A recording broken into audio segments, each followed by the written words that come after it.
കേരളത്തിൻ്റെ പൗരാണിക കലകളിൽപ്പെട്ട പിഞ്ഞാണെഴുത്ത് കൊളംബിയ യൂണിവേഴ്സിറ്റിയിൽ ഗവേഷണം നടത്തുന്നൊരു വിദ്യാർത്ഥി ഇന്നലെ ഞാൻ കാണാനിടയായി.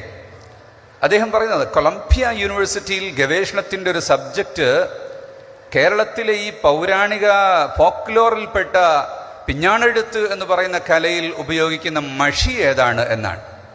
നമ്മളിവിടെ അത് വേണോ വേണ്ടേ എന്ന് ചിന്തിച്ചു കൊണ്ടിരിക്കുമ്പോഴാണ് ലോകം അതിനെക്കുറിച്ച് പഠിക്കുന്നത്. അമേരിക്കത്തെ കൊളംബിയത്തെ യൂണിവേഴ്സിറ്റികൾക്കൊക്കെ ഇപ്പോൾ ഇതാണല്ലോ പണി. വേറെ അവർ പരിപാടിയൊന്നും ഇല്ലാതെ ഇങ്ങനെ ചൊരിങ്കുത്തിരിക്കുകയാണ്. അപ്പോൾ അവർക്ക് ഇതൊക്കെ ഇങ്ങനെ ചെക്ക് ചെയ്തിട്ട് ഇതൊക്കെ ശാസ്ത്രീയമായിട്ടുള്ളതൊക്കെ പരിശോധിക്കണ പരിപാടിയാണ് ഇപ്പോൾ ഉള്ളത്. വേറെ ഒരു പണിയില്ല അവർക്ക്. അവർ ചൊറിങ്കുത്തിരിക്കുകയാണ്. ഇത് ഡോക്ടറേറ്റ് എന്ന് പറഞ്ഞൊരു പദവി ഉണ്ടെന്ന് വിചാരിച്ചിട്ട് എന്തും പറയാന്നുള്ള ഇതൊക്കെ കേൾക്കാൻ കുറേ മൊയന്തകൾ മുന്നിലും.